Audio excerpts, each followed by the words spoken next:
This is just a sample of the audiobook. To get the complete audiobook, access the link posted in the first comment.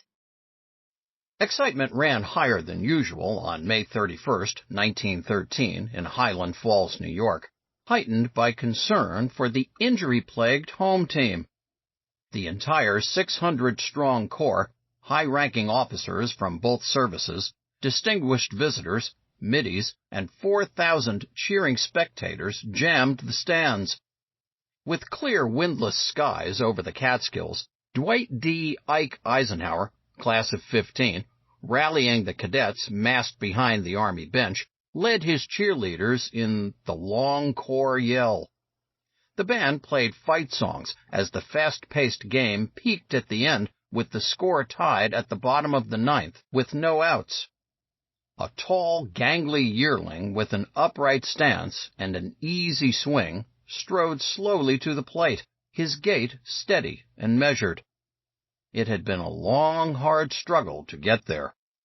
Omar Nelson Bradley, class of 15, entered West Point as a backup appointee who got very lucky when Congress changed the admissions law and the first choice failed the entrance tests.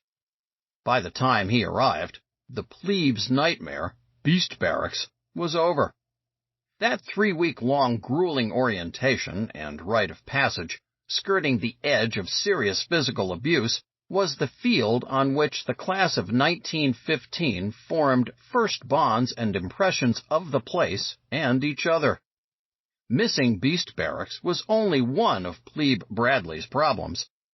A surfeit of great upperclassmen athletes meant that he faced a hard slog to get on the baseball team, one of his main goals.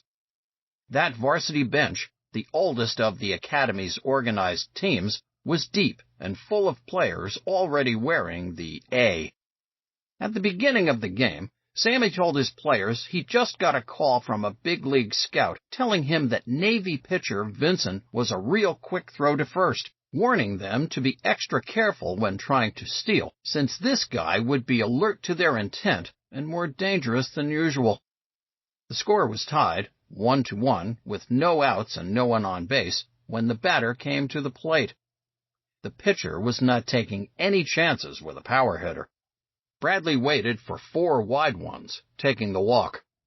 The first base coach reminded him to be careful. Taking a few pace lead off the bag, Bradley watched the pitcher, Vincent, check signals with his catcher, then moved to his right. Sattler, then sitting on the bench, shouted, "Bradley!" trying to warn him. Vincent whirled and fired his fastball to the first baseman, who in one sweeping downward movement caught the ball and placed his glove at the bag just as Bradley turned and dove head first with outstretched arms sliding into the glove. The first base umpire, standing a foot from the close play, pumped his right arm in the air, hollering, "Out!" Bradley had been caught leaning to the right in trying to gain a jump on Vincent, only to be outmaneuvered. Bradley was angry at the umpire, at Sattler, and at himself. But at that moment, nothing mattered but the shame. The umpire's call gnawed at him for the rest of his life. Even during the worst days of the war, he brought up the 1913 Army-Navy game with aides, pals, a few close correspondents, and classmates. Why tell the story again? And what does it reveal about the man? What was there about being picked off in a baseball game that can be such an important window into Bradley's life and character?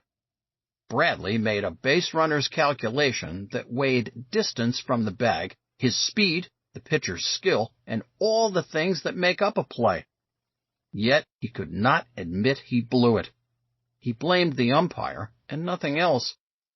During Operation Cobra, he was called upon to make another calculation involving distance, how far to pull back the infantry before a massive preparatory carpet bombing. When the infantry was hit in the worst friendly fire incident in our history, Bradley could not fully face his responsibility. When examining the same man in each sphere, a character flaw emerges on first base that had terrible effects in the aftermath of battle.